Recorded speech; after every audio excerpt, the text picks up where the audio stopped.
Saan napunta? Ah, Namili. saan ang birthday ni JJ? Hindi. Eh ano? Bibili daw nga si Panghon, tapos bibili ng gamit. Ay, pasok ka na si Kikay, oo.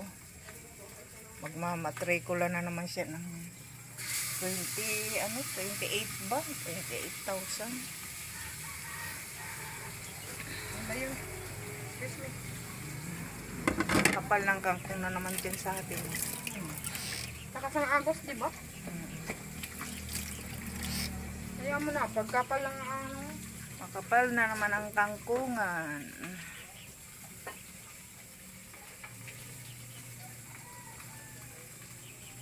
Kaya mo kumapal, pag walang tuwid, madali lang yan patayin na i-ago doon.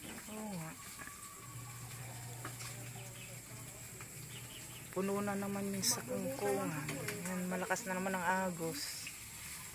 Ang agos ng tubig. Ang laki na naman ng tubig baha.